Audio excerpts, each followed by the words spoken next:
Boa noite, irmãos. Esta é a nossa última palavra, término desta conferência sobre o sacerdócio universal. E eu quero primeiro ler o texto que vai servir de base para esta mensagem. Na verdade, eu vou ler o texto. Eu já falei para vocês na primeira vez que eu não vou ler o texto, sair do texto nunca vai voltar no texto. Eu vou voltar no texto, mas ele vai ficar para a parte final da nossa mensagem. E eu vou primeiro falar sobre aquilo que nós tratamos nas duas primeiras noites e depois sobre os dois últimos atributos da igreja que nós tratamos, que nós deixamos para tratar hoje. Então eu quero convidá-los a abrir em Mateus capítulo 16 e eu farei a leitura dos versos 13 a 20. Mateus 16, de 13 a 20. Mateus 16, a partir do verso 13, diz assim: Indo Jesus para os lados de Cesareia de Filipe, perguntou a seus discípulos: Quem diz o povo ser o Filho do Homem? E eles responderam: Uns dizem João Batista, outros Elias, e outros Jeremias ou algum dos profetas. Mas vós, continuou ele, quem dizeis que eu sou? Respondendo Simão Pedro, disse: Tu és o Cristo, o Filho do Deus vivo. Então Jesus lhe afirmou: Bem-aventurado és, Simão Bar-Jonas, porque não foi carne e sangue que te revelaram, mas meu Pai que está nos céus. Também eu te digo que tu és Pedro, e sobre esta pedra edificarei a minha igreja, e as portas do inferno não prevalecerão contra ela. Dar-te-ei as chaves do reino dos céus. O que ligares na terra terá sido ligado nos céus, e o que desligares na terra terá sido desligado nos céus. Então advertiu os discípulos de que a ninguém dissessem ser ele o Cristo. Vamos orar mais uma vez. Pai bondoso, pedimos que o teu Espírito nos dê mais um instante de iluminação, para que essa passagem conhecida venha a nos ensinar de novo coisas preciosas acerca da tua igreja. Que nós sejamos encorajados pela palavra exposta, explicada e aplicada, e saiamos daqui felizes porque o Senhor não deixa de nos alimentar. A tua palavra é viva, é como uma espada de dois gumes que penetra o mais interior do nosso ser.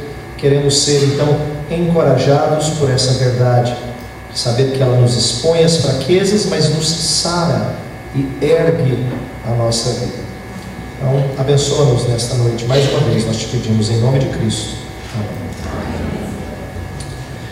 Nós estamos tratando, eu tenho falado sobre o sacerdócio universal voltado para a igreja. O pastor Conrad falou sobre a ligação desta doutrina com indivíduos, primordialmente, e eu tenho tentado focar na vida comunitária da igreja. Então, na primeira noite, quem esteve aqui se lembra que nós tratamos sobre como a herança da igreja católica romana até a reforma protestante, e eu disse que às vezes a gente até acaba perpetuando esse estilo de igreja, é de uma igreja que tem dois pavimentos.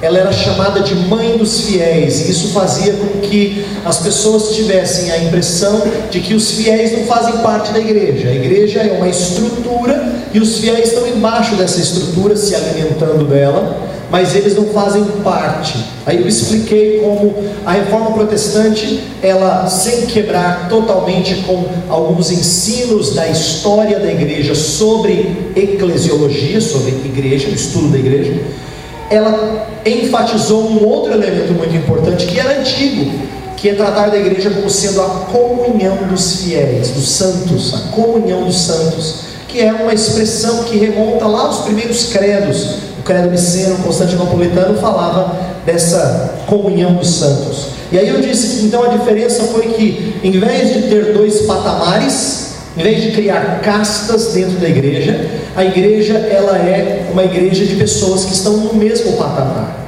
Não é verdade que pastores, preletores, presbíteros, oficiais, evangelistas, quem quer que seja, missionário, estejam no patamar superior. Não, na Escritura Sagrada todos são considerados santos. Isso é o que nós trabalhamos em suma na primeira noite. Na segunda noite eu disse que nós falaríamos sobre o sacerdócio universal a partir das 4 características ou atributos da igreja que remontam até o credo niceno, que é una, santa, católica e apostólica. E nós falamos ontem sobre os 2 primeiros: una, igreja una e santa, quer dizer, a unidade da igreja e a santidade da igreja. E eu trabalhei sobre como nós participamos daquilo que Deus nos deu, mas que nós persistimos. Então eu quero repetir 2 coisas que eu falei de atributos ontem, que eu vou repetir para ser a base do que eu vou falar hoje. Eu falei que atributos apontam para o elemento coletivo da igreja.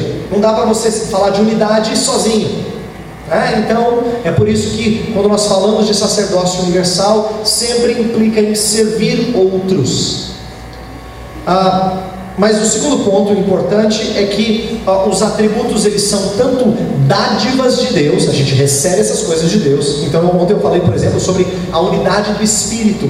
Ela já é existente, nós trabalhamos para preservá-la. Então são tanto dádivas de Deus quanto algo que nós buscamos, persistimos em desenvolver. Isso é verdadeiro da unidade e da santidade. Nós já somos santos, mas estamos sendo santificados. Nós já temos a unidade do Espírito, mas nós buscamos evidenciá-la e preservá-la com esforço, de acordo com Efésios 4:3, na força do seu poder. Então nós trabalhamos ontem com esses 2 primeiros atributos da igreja. Hoje a gente vai trabalhar com os 2 últimos para encerrar. Hoje eu quero falar sobre catolicidade e apostolicidade. São 2 termos que nem sempre são bem entendidos, até porque para nós a palavra católica, por exemplo, quase sempre é sinônimo de igreja romana. E é uma pena, porque esse é um termo antigo e tem tudo a ver conosco. A gente tem que ter orgulho de dizer: nós somos católicos também. E nós somos apostólicos também, não somos romanos. Nós somos igreja católica apostólica. E eu vou tentar mostrar hoje como nós somos igreja católica e apostólica. Ok? Então eu quero fazer o resto da minha mensagem girar em 3 partes. Primeiro eu quero dizer o que não significa católica e apostólica.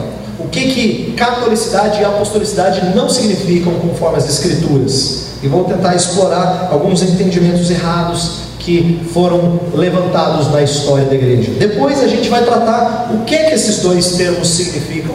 E aí vamos, na terceira e última parte, olhar para o texto de Mateus 16 e como esse texto enriquece o nosso entendimento de católica e apostólica. Ok? Então vamos lá, vamos começar com o que que apostólica não são. E às vezes, para a gente entender alguma coisa, a gente tem que primeiro eliminar aquilo que não é, aquilo que está errado, que não combina com as Escrituras. A primeira coisa que eu quero lembrá-lo é que a igreja romana, a igreja que acabou sendo distinta daquela igreja que os reformadores procuraram limpar e reformar, ela era uma igreja que sempre enfatizou o elemento organizacional, externo, visível, institucional. E os reformadores nunca foram contra isso. Pelo contrário, eles entendiam que, de certa maneira, a igreja precisa ter organização, instituição. Não há nada de errado e antibíblico nisso. Por outro lado, nós temos que entender que o católica e apostólica não é de caráter organizacional, principalmente. Não é algo tão visível. Quando a gente fala assim, a igreja que eu participo, ela é católica e apostólica, isso é claro, isso é visível, isso tem a ver com organização? Primordialmente não. Vou dizer por quê. Alguns autores têm destacado que até isso é um objeto de fé. Por exemplo, os credos antigos falavam assim: creio na igreja una santa. Se é objeto de fé, então tem que alguma coisa que a gente não vê. Porque fé tem a ver com coisas que nós não detectamos pelos sentidos. E por que é importante eu destacar isso? Lembra que eu disse ontem, eu quero repetir hoje, que nem sempre a gente enxerga os atributos da igreja tão claramente? Por exemplo, às vezes a gente, em lugar de unidade, a gente vê só divisão. Em lugar de santidade, a gente vê impureza. Em lugar de catolicidade, a gente vê gente preocupada com igreja local, em vez do elemento universal, você vê gente sectária. Em lugar de apostolicidade, você vê apostasia. Então o que eu quero destacar é que nem sempre a gente enxerga esses atributos. Eu falei ontem que a igreja é unida, e se você pastor, não parece. Eu falei ontem que a igreja ela é santa, não, pastor, o senhor não conhece a minha. Por quê? Porque quando a gente olha, lembra da imagem que eu dei de irmos junto com aquela pessoa que está construindo uma casa? Quando a gente vai para a construção, ele fala assim, ó, aqui vai ser o quarto, que é o quarto do casal, aqui é das crianças. Esse espaço aqui eu separei para ser um espaço para a gente ter lazer. Você olha e só tem sujeira, só tem pedaço de pau, só tem tijolo, você espirra lá dentro, não tem nem reboco nas paredes, você não está vendo nada daquela beleza. Mas ele tem um projeto, e você acredita que vai ficar bonito. Eu usei aquela ilustração para dizer que muitas vezes em relação à igreja é assim. O fato dela ser universal, é isso que significa a palavra católica, vem do grego kat holos, que se refere a todos. Então, a ideia dela ser católica, universal, que abrange todo o nosso planeta, não parece, às vezes não parece, por conta do número de divisões que nós experimentamos. O fato dela ser apostólica tem a ver com estar na linhagem dos apóstolos, nem sempre parece isso. Então, veja, quando nós falamos da igreja como católica apostólica, existe um elemento de fé. Nós sabemos que ela já é, mas ela ainda não é completa. Essa é a área que nos desafia muitas vezes a caminharmos com perseverança. Por isso que nós não podemos pensar nesses atributos como sendo primordialmente ou somente voltados para aquilo que é visível, aquilo que é institucionalizado. Esse é o primeiro ponto para a gente aprender a compreender que existe um já e um ainda não desses atributos. Já é verdadeiro que eles existem, mas ainda não é tão claro assim, e é por isso que às vezes nós somos balançados com respeito ao que Cristo está fazendo. Mas um segundo ponto que eu quero destacar sobre o que não significa católica e apostólica é que, em relação à apostolicidade, ela não está ligada à pessoa, mas sim ao ensino. Deixa eu dizer por que eu quero destacar esse ponto. A Igreja Católica Apostólica Romana sempre disse que esse texto que eu li é a base para se falar de Pedro como sendo figura primordial na sucessão do poder papal, de que Cristo estaria dando para Pedro uma posição em destaque e que isso foi passado, esse bastão foi transmitido de geração em geração e preserva então a sucessão apostólica, e isso é que dá força à igreja. Então a igreja passa a ser considerada apostólica porque ela está na linhagem dos apóstolos, por assim dizer. Mas esse nunca foi o ensino das Escrituras, e vou dizer por que não é. Tem um texto que mostra isso muito claramente. Eu quero que você vá para Gálatas capítulo 1. Nós vamos voltar lá no texto de Mateus, no final da mensagem eu vou explicá-lo melhor. Mas Gálatas 1 tem algo muito importante a nos ensinar. Gálatas 1, que é o início dessa carta em que Paulo vai falar de algo muito sério com a igreja dos Gálatas. A partir do verso 6, olha o que Paulo fala. Admira-me que estejais passando tão depressa daquele que nos chamou da graça de Cristo para outro evangelho, o qual não é outro senão que há alguns que vos perturbam e querem perverter o evangelho de Cristo. Mas ainda que nós, ou mesmo um anjo vindo do céu, vos pregue evangelho que vá além do que vos temos pregado, seja anátema. Assim como já dissemos, e agora repito, se alguém vos prega evangelho que vá além daquele que recebestes, seja anátema. Paulo está preocupado com a igreja lá de Gálatas, que está se desviando do evangelho verdadeiro, e com essa preocupação ele diz assim: olha, aquilo que eu preguei, aquele é o evangelho verdadeiro, não se desviem. Eu me entristeço de ver que alguns de vocês já estão se desviando, ele diz isso. Mas aí ele prossegue e fala uma coisa muito curiosa, e é um detalhe que às vezes a gente não percebe. No início do verso 8 ele fala assim: ainda que nós preguemos um outro evangelho, não aceite. Olha que curioso. Paulo estava dizendo assim: gente, você lembra aquela mensagem que eu preguei? Então, mesmo que eu fale outra coisa, não discute, tá? Porque o que importa não é Paulo, e não é necessariamente o que vem da boca de Paulo, mas é o Evangelho de Deus. Se o Evangelho vem da boca de Paulo, então ótimo, a gente vai crer nele. Mas você lembra dos bereanos que foram considerados nobres porque eles checavam para ver se o que vinha da boca de Paulo batia com as Escrituras? Porque a autoridade não está na pessoa, está no ensino da pessoa. Então o próprio Paulo disse assim, eu preguei o Evangelho para vocês, ainda que nós venhamos a falar outra coisa, não escute, não me ouça, porque o que você tem que se prender é o Evangelho de Cristo Jesus. Então Paulo está ensinando que a apostolicidade não está ligado à pessoa. Paulo não é um apóstolo que necessariamente tudo que ele escreve e diz permanece com a igreja. Por exemplo, nós sabemos que Paulo escreveu cartas que Deus não quis preservar nas Escrituras. Ele menciona outras cartas à igreja de Corinto, que nós não temos. Ele menciona uma carta aos Laodicenses, que ele fala lá em Colossenses, olha, leia a carta lá aos Laodicenses. Nós não temos essas cartas, e muitas outras possivelmente que ele escreveu. O ponto é dizer que nem tudo que vem de Paulo é necessariamente divino, mas aquilo que é do Senhor, que passa por Paulo, então chega às nossas mãos e nós o recebemos, porque vem do Senhor, não porque vem de Paulo. Então Paulo está dizendo assim, olha, a autoridade está ligada não à pessoa, mas àquilo que eu carrego. Ele se considera um vaso de barro que carrega coisa preciosa, e ele diz isso a nosso respeito também. Então é importante destacarmos isso. Inclusive, uma coisa importante que eu falei antes tem ligação com o próximo ponto que eu quero explicar. Eu disse que a igreja romana, ela sempre se orgulhou de estar na descendência apostólica, mas a Bíblia nos dá um exemplo interessante em Abraão, que descendência não tem a ver necessariamente com ligação direta. Nem todo filho de Abraão genético é de fato filho de Abraão, e a Escritura fala que os filhos de Abraão são os filhos na fé. Então, nesse sentido, sucessão apostólica não tem a ver com o passar o bastão de um líder para o outro, mas sim os que andam nos ensinos dos apóstolos. Esses sim são apostólicos. Então não é essa sucessão ininterrupta de bispo de Roma passando de Pedro em diante até o atual Papa.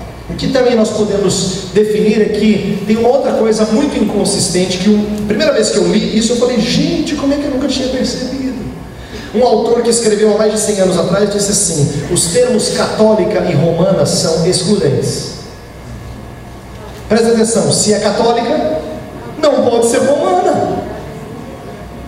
Não é verdade? Eu falei, é verdade. Como é que eu não sabia disso antes? Mas olha que curioso. Por que é importante eu destacar isso? Porque falar que uma igreja é romana é amarrar a uma cidade. E amarrar uma cidade é, na melhor das hipóteses, retroceder o relógio para o período do Antigo Testamento. Quando Deus no Antigo Testamento amarrou a igreja a uma cidade, essa cidade era símbolo, ícone daquilo que Deus queria fazer com o seu povo. O pastor Conrad falou disso há pouco. Só que Deus não preservou essa cidade como a Meca do cristianismo. Não é curioso que Deus fez com que aquele templo que todos nós queríamos conhecer, talvez, né, de repente assim, algum cristão dissesse assim, já pensou entrar no templo de Salomão? Que coisa interessante. Tem gente até que inventa uns lá em São Paulo para tentar fazer turnê, né, espiritual, religiosa. Mas o ponto é, o templo no lugar sagrado não existe, Deus não preservou. Porque a ideia nunca foi fazer daquela terra santa. Olha só, a gente não chama muitas vezes aquele lugar de terra santa. Nunca foi fazer daquela terra santa. O ensino de lá saiu é santa. E ele laçou pessoas ao redor do mundo. Deus fez a sua igreja crescer em partes, e depois de um certo tempo a igreja não permaneceu cheia de vigor naquela região, mas a igreja não morreu, ela passou para outra parte. Por exemplo, se você olha para a história da igreja, você vai ver que teve momentos em que a igreja era forte na Ásia Menor, a atual Turquia. Hoje isso não é verdadeiro. Teve momentos em que a igreja era forte no norte da África. Hoje é uma região marcada pelo islamismo. Houve momentos em que a igreja era forte na Europa. Hoje em dia a Europa é considerada pós-cristã. E o que isso nos mostra? Atenção, não que a igreja depois de um certo tempo ela perde o seu vigor e morre. mas que a igreja de Cristo Jesus é dinâmica. Sabe por quê? A igreja continua crescendo. De acordo com muitas estatísticas, o continente do pastor Conrad é o lugar onde mais cresce o Evangelho de Cristo Jesus. A China, que é um lugar em que é difícil contar números, é um lugar em que a igreja de Cristo cresce absurdamente.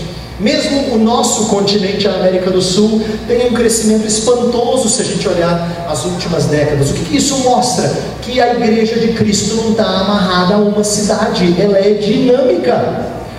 Ela não está presa a um local. Não tem terra santa, tem ensino santo, tem descendência de Abraão pela fé. Então é importante que a gente destaque essas primeiras coisas, para que nós tiremos de lado qualquer conceito errado do que significa católica e apostólica. Então agora vamos para a segunda parte e falar então, o que significa uma igreja católica e apostólica.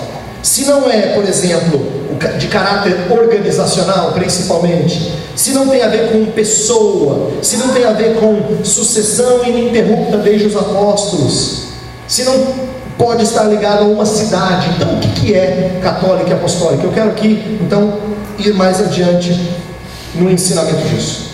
Primeira coisa, eu quero falar sobre apostolicidade, depois a gente fala de catolicidade. Apostólica diz respeito a duas coisas. Quando a gente fala que a igreja ela é apostólica, nós estamos falando do seu ensino e da sua missão.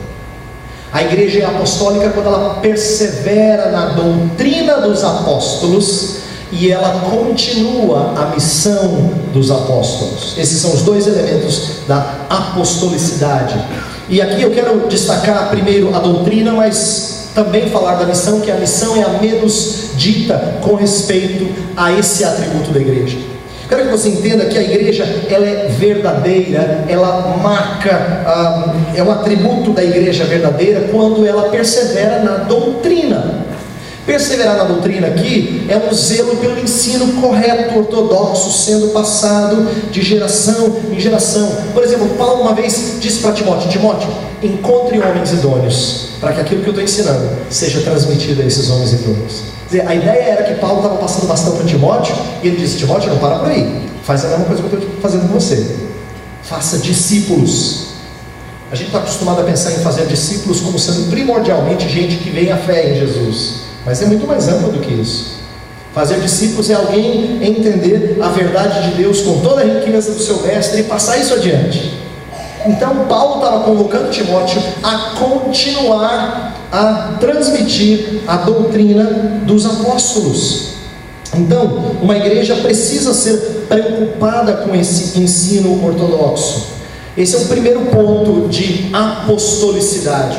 E em segundo lugar, ela tem que continuar na missão dos apóstolos. Olha que interessante. Você lembra muito bem daquele texto de Atos 1, verso 8, famoso, bem citado, que diz: mas recebereis poder ao descer sobre vós o Espírito Santo, e sereis minhas testemunhas, tanto em Jerusalém, como na Judéia, em Samaria, até os confins da terra. Eu estava ensinando alguns alunos recentemente sobre como essa promessa, ela sempre tem cumprimento, à medida que a igreja continua a missão dos apóstolos. Deixa eu ilustrar. Quando você olha para o livro de Atos, você vê aquele verso sendo cumprido. Começa em Jerusalém, no dia de Pentecostes, atinge a Judéia, no capítulo 8 já está em Samaria, e quando termina o livro de Atos, Paulo já está no cantinho do Império Romano, que seria considerado os confins da terra, em termos de perspectiva.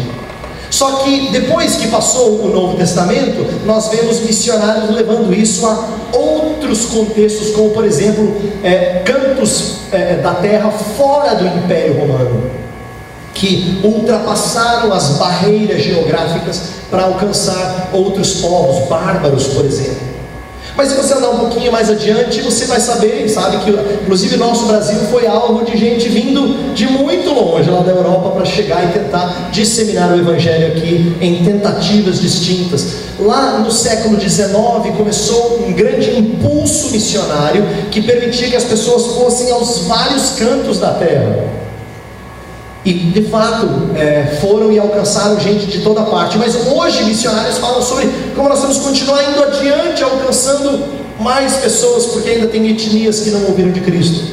O que isso mostra? Presta atenção. que todas as vezes que o povo de Deus continua na missão dos apóstolos, a igreja se mostra verdadeira. Ela é zelosa não só com doutrina, mas ela é zelosa com missão. E aqui tem um outro ponto também que tem a ver com o que eu disse ontem. É curioso ver que na prática, é triste dizer isso, mas é verdade. Na prática parece que tem igrejas que pendem ou para um ou para outro. Eu falei ontem de unidade e santidade. Tem igreja que é mais zelosa por santidade, tem que ser puro e às vezes até racha. E tem gente que é abraçar todo mundo, assim, inclusivista, amoroso e tal, e às vezes não zela por santidade. E aí eu falei sobre como ambas têm que andar em união. Isso é verdadeiro dos dois atributos de hoje também. Por quê? Não é curioso ver igreja que parece que é mais conhecida porque ela é muito zelosa por ensino. E tem igreja que pensa, não, nossa igreja que gosta de missões, pastor. A gente gosta sim de missões, levar Jesus para as pessoas. Como se uma coisa tivesse que ser desconectada da outra. É triste isso. Às vezes as pessoas têm a impressão, por exemplo, que missionário tem que saber falar de Jesus e evangelizar. Não precisa saber muito bem da aula assim, não precisa ser um grande pregador, só tem que saber falar de Jesus. Como se fossem duas coisas estanques. Quando nós estamos tratando aqui sobre catolicidade e apostolicidade, nós estamos tratando de coisas que têm que andar juntas, que têm equilíbrio. E no caso aqui de apostolicidade, estou falando de missões e ensino como fazendo parte da mesma característica, do mesmo atributo. Eu falei que a apostolicidade se mostra no perseverar na doutrina e no fazer missões, são parte do mesmo atributo. Elas são coisas que na prática parece que têm andado separadamente, mas a gente tinha que juntar de novo, precisaria juntar de novo. E aqui tem algo importante que eu preciso falar, que tem a ver com o sacerdócio universal, que é o nosso tema. Na história do Novo Testamento, perseverar na doutrina e continuar a missão dos apóstolos. E vou mais longe, talvez dizer que não foi primordialmente uma tarefa dos líderes. Eles foram figuras importantes, mas eles não fizeram a maior contribuição. O que eu quero dizer com isso? Que há um certo sentido em que quando Deus quis preservar a doutrina, Ele fez isso conhecido não só dos líderes, mas das igrejas. Por exemplo, as cartas paulinas, o que Paulo está fazendo? Ele está escrevendo para as igrejas sobre problemas que eles têm, para que eles aprendam e não sejam desviados por falsos mestres. Então, se você olhar para as cartas que Paulo está escrevendo, ele não está escrevendo só para os pastores, pastor, faça parte de estudar teologia, ensina para a igreja direitinho. Ele está escrevendo para a igreja inteira, para que a igreja inteira saiba a verdade de Deus e se afaste do falso ensino. Eu reconheço a necessidade de líderes de alertarem, inclusive o próprio Paulo está fazendo isso. Ele está ensinando a verdade de Deus e treinando outros homens, mas ele está expondo isso à igreja inteira, para que a igreja se afaste de falso ensino. E eu quero aqui dizer a você que você também tem essa responsabilidade. Não repouse somente sobre os seus líderes, se você é membro da igreja, e você, se você é pastor, se é presbítero, sim, a responsabilidade primeiramente é sua, mas também da igreja de ser zelosa para com o bom ensino.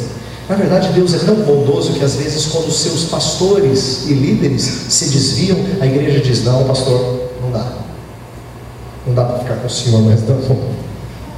Na bondade de Deus, Deus faz muitas vezes com que membros da igreja reconheçam o mau caminho que alguns dos seus líderes tomam, para mostrar que quando o povo de Deus recebe a verdade de Deus e persevera na doutrina dos apóstolos, ela está se mostrando apostólica. Então não reserve isso para os pastores e os teólogos somente. Vou dizer por experiência própria que pastor e teólogo às vezes falam muita bobagem. Então, seja zeloso pela verdade de Deus, seja zeloso pela doutrina dos apóstolos. Mas isso vale também para a missão. Missão não foi uma coisa primordialmente e somente feita pelos líderes. É verdade sim que Paulo espalhou o evangelho, plantou igrejas em vários lugares, e nós conhecemos histórias de missionários que vão para cantos diferentes do mundo levando o evangelho. Mas tem algo aqui que precisa ser destacado, que tem tudo a ver com o sacerdócio universal. Em alguns momentos da história do livro de Atos, o povo espalhava e testemunhava de Cristo, sem a gente ter nomes. Por exemplo, na perseguição que ocorreu logo após o martírio de Estevão, você lembra que Estevão é apedrejado? Logo em seguida diz que começou uma perseguição e os fiéis foram espalhados e eles iam levando o evangelho por onde passaram. Tem uma coisa muito curiosa acerca de história das missões, que nem sempre é muito destacado. Nos primeiros séculos, a gente não tem nome de nenhum missionário destacado. Claro que uma das razões é porque missões eram feitas na surdina, assim. Você não tinha nenhum missionário dizendo, pessoal, vou fazer missões, né? Mas tem uma outra razão que eu acho que é mais rica, mais bonita. Missões eram feitas não por profissionais de missão, eram feitas por gente que era ambulante, soldados, escravos, comerciantes, gente que às vezes se deslocava no império, ia levando o evangelho. Ele era comerciante, não precisava rodar de cidade em cidade vendendo, ele levava o evangelho. Soldados que eram tirados daqui e colocados no outro canto do império falavam de Cristo. Escravos que eram vendidos de um senhor para um outro senhor e um para outro canto falavam de Cristo. Você lembra da escrava que acabou na casa lá de Naamã? Falando assim, se o meu senhor estivesse lá na minha terra, tem um profeta. O que ela está explicitando ali? Onde Deus a levou, ela foi testemunha do poder de Deus. Então eu quero que você entenda que no começo da história da igreja, e isso é verdadeiro hoje também, a grande expansão da igreja, a obra de preservação da doutrina e a expansão missionária não acontece por intermédio de profissionais. Eu quero que você entenda isso. Deus traz mais pessoas para o reino do Filho do seu amor mediante testemunho de gente como você.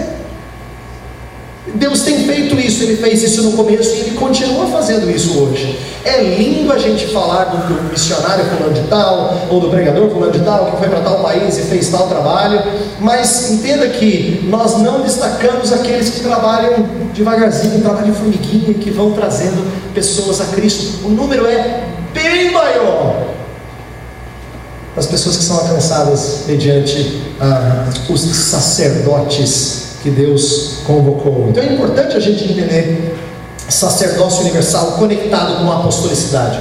Nós todos participamos da preservação da doutrina, nós todos participamos da expansão missionária. Mas deixa eu falar agora de catolicidade. A catolicidade, ela pode ser entendida de três maneiras. Na Idade Média, o teólogo Tomás de Aquino falou sobre três aspectos da catolicidade. Ele disse que a igreja ela está espalhada em todo o mundo, então é uma catolicidade geográfica, e não é localizada só aqui ou acolá. E a razão de dizer isso é porque, lembra que eu disse no passado, tiveram grupos que foram separatistas, então eles fundavam a sua própria igreja, e aí uma resposta foi dizer que a igreja de Cristo ela se espalha por todo canto, ela não está restrita a um grupo, uma igreja, uma denominação, uma igreja local que seja. Então há uma catolicidade geográfica, essa é a mais conhecida, mas tem dois tipos menos conhecidos. Tomás de Aquino falou também de uma catolicidade em relação às pessoas. É uma catolicidade antropológica, isto é, não é restrita a um grupo, a uma raça, a uma casta, a um nível socioeconômico, mas ele envolve todas as pessoas. Lembra Gálatas 3:28, em que Paulo fala assim: em Cristo não há mais homem, nem mulher, nem escravo, nem livre, nem bárbaro, nem cita. O que ele está dizendo? Não tem mais essas divisões.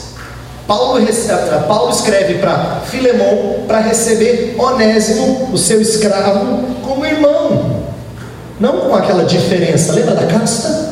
Não é mais assim, Filemon senta no banco chique da igreja. Onésimo não, Onésimo é lá atrás, que ele é escravo. Não tem isso.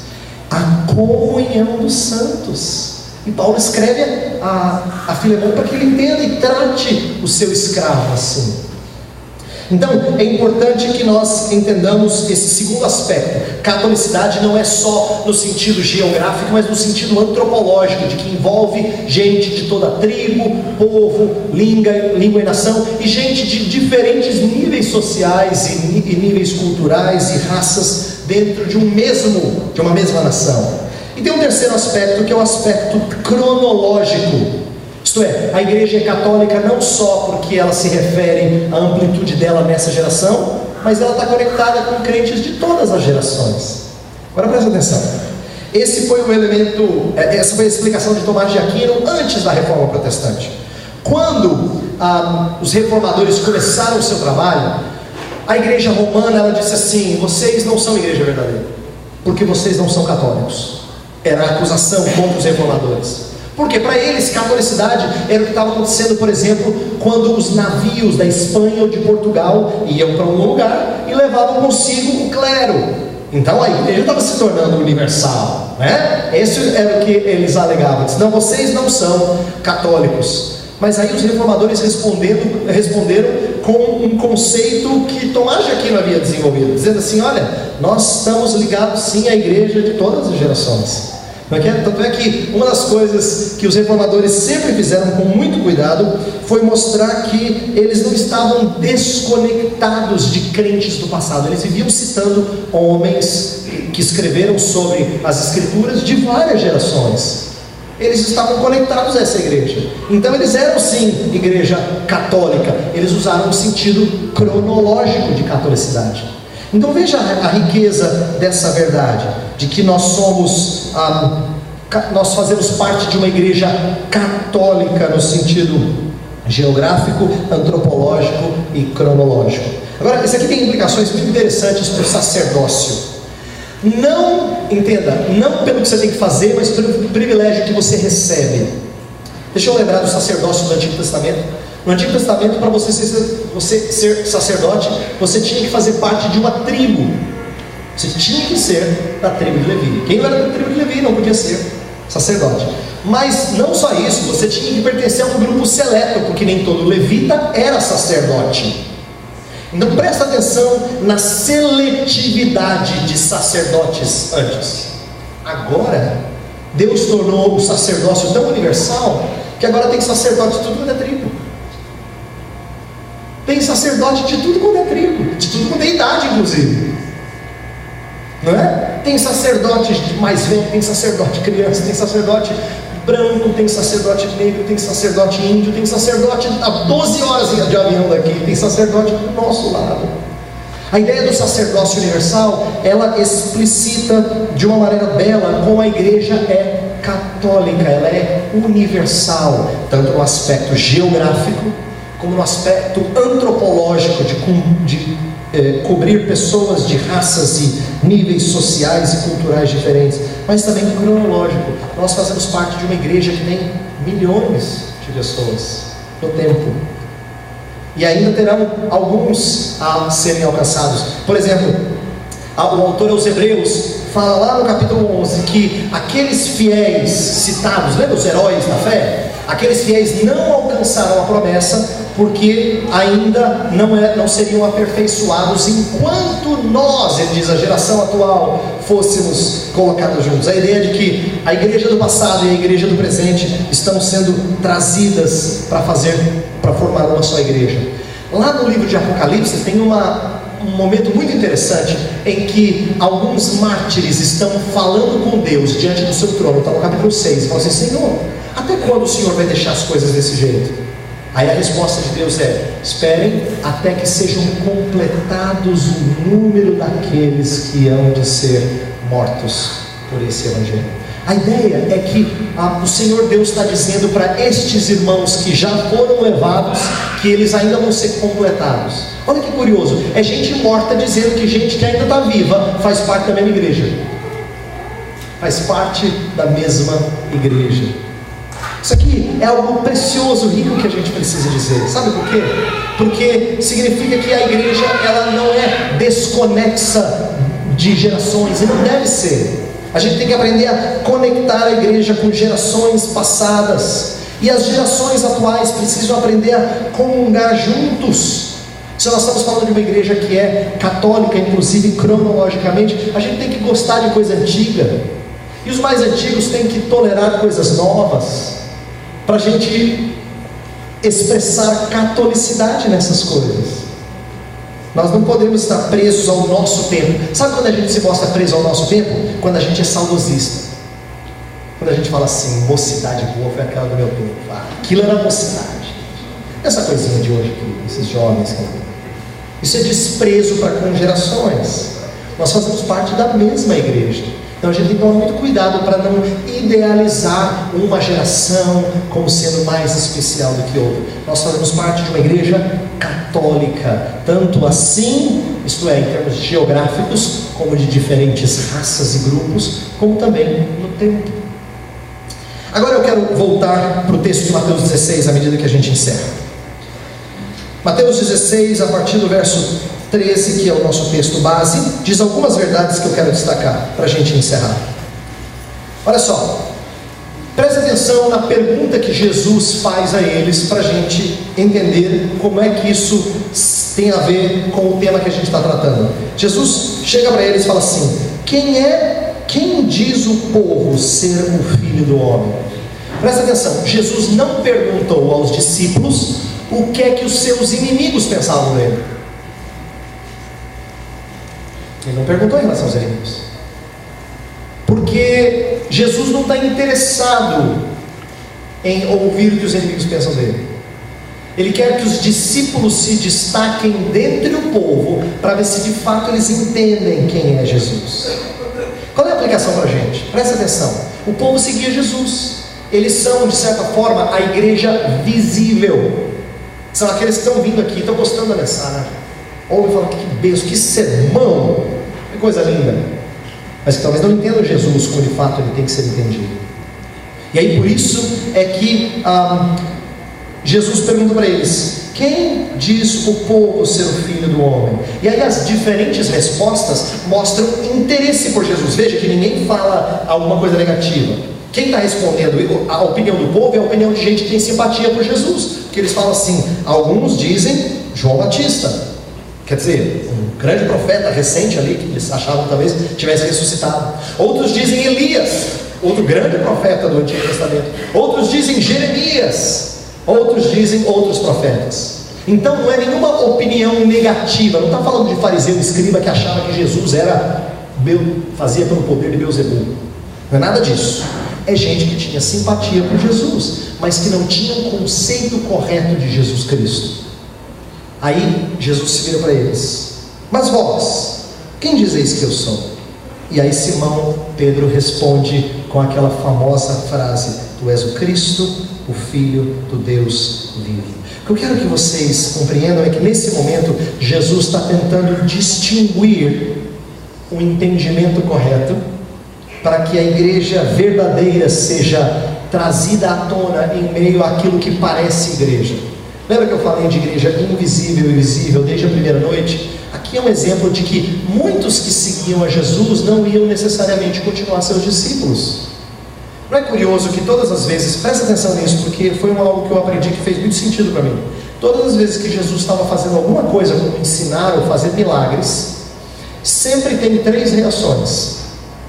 Tem um grupinho pequeno que odeia o que Jesus está fazendo. Normalmente os escribas e fariseus odeiam o que Jesus está fazendo. Tem um outro grupo também pequeno, que são os discípulos. E tem a grande massa. Esse é o povo. O mesmo povo que canta Hosana, Hosana, o que vem em nome do Senhor. É aquele povo que diz: crucifica. Então o que isso nos mostra? Isso é importante, de que essas reações, elas dão-nos o entendimento de que poucos na prática são abertamente contra o que nós ensinamos. Poucos chegam para você e falam assim: eu odeio o que você crê. A maioria se parece mais com o povo.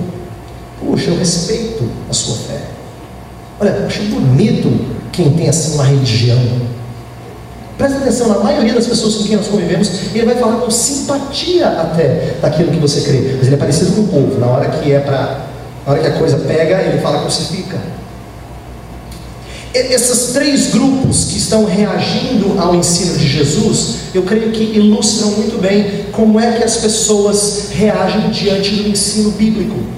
Alguns já mostram ojeriza, mas nem todos mostram isso claramente. Às vezes respeito, por amizade a você, diz: olha, Vamos continuar amigo, tá?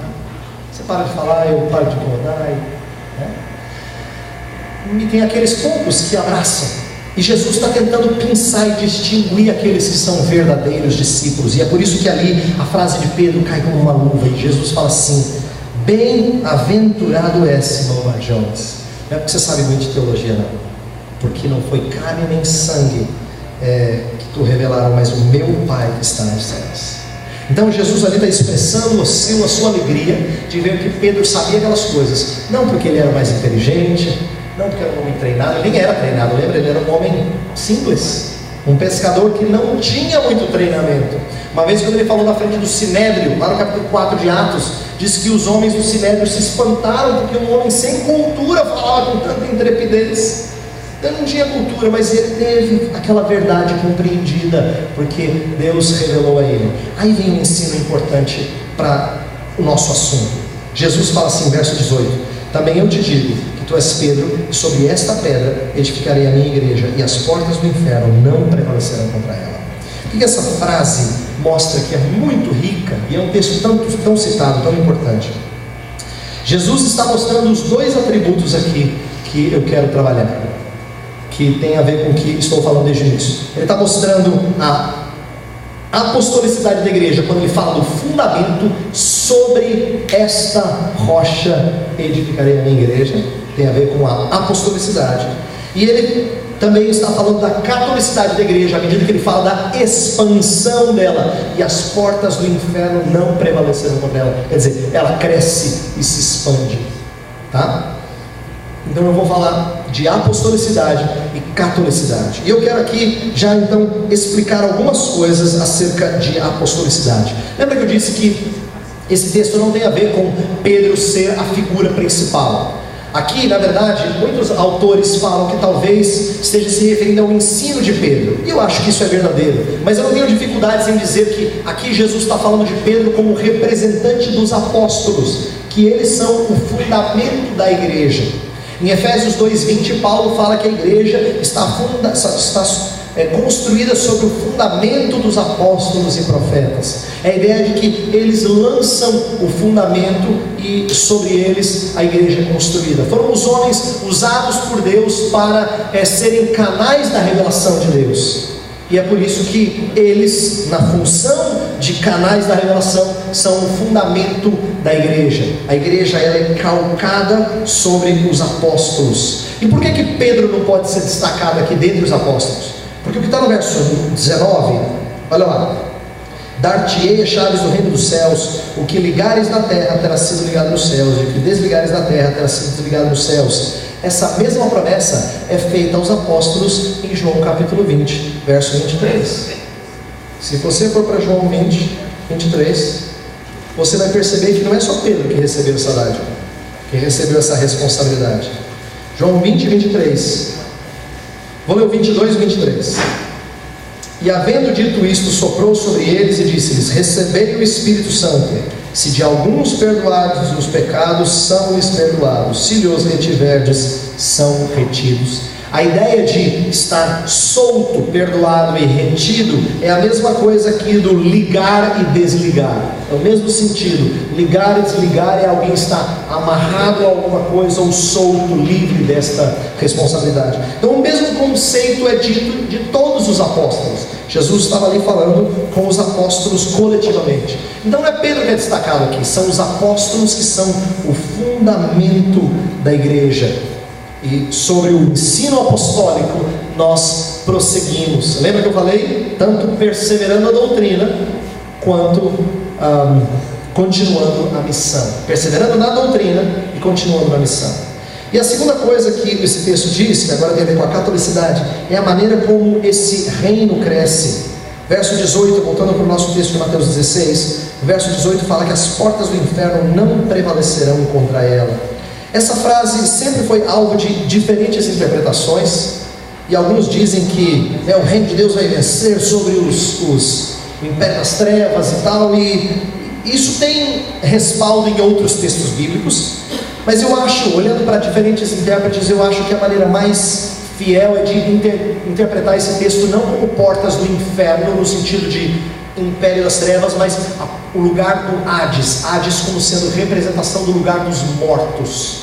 Aqui no original é as portas do Hades, as portas dos mortos não prevalecerão contra ela. Por quê? Porque Jesus estaria dizendo que nem a coisa mais forte poderia quebrar com a expansão da igreja, nem a morte poderia quebrar com a expansão da igreja. Por quê? Porque Deus não deixa a sua igreja na morte. Ele é Deus de vivos e ressuscita os mortos para viverem com Ele. Então Jesus Cristo está falando aqui que a sua missão certamente não terá fracasso, ela terá êxito, porque Ele faz ela crescer e expandir, e nem a morte pode conter e segurá-la. Jesus Cristo está confirmando que o sucesso da igreja é certo.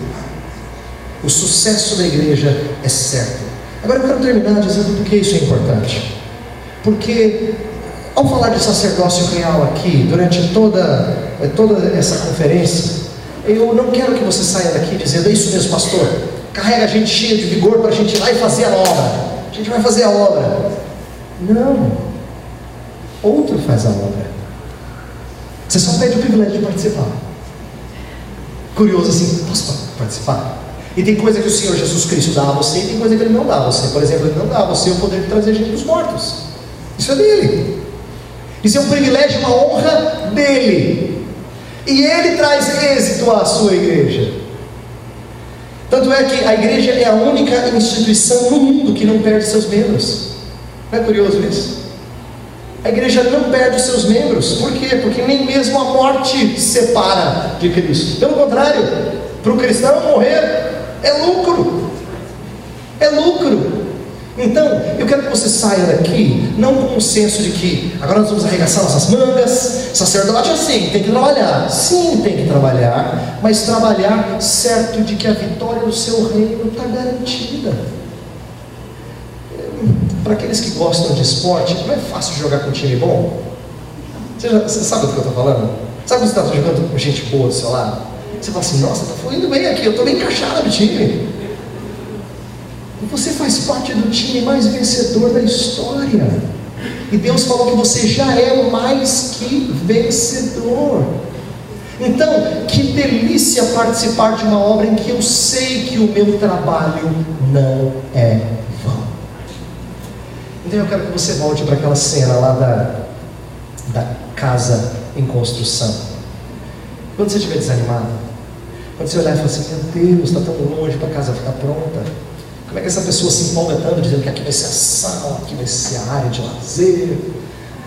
Seja lembrado de que a construção é certa. As portas do inferno não prevalecerão contra ela. Ele edifica a sua igreja. Ele constrói a sua igreja e ela é linda. Inclusive tem uma coisa dela que você não sabe, ou talvez já tenha ouvido, e você precisa ouvir de novo, porque ela sempre me empolga demais. Ela já é bonita, mas ela é mais bonita ainda.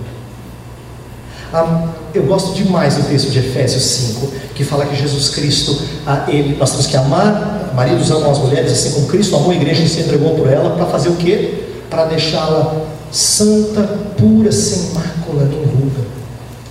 O que eu acho lindo desse texto? Que diz respeito a um casamento em que a noiva vai ficando mais bonita e mais jovem à medida que o tempo passa.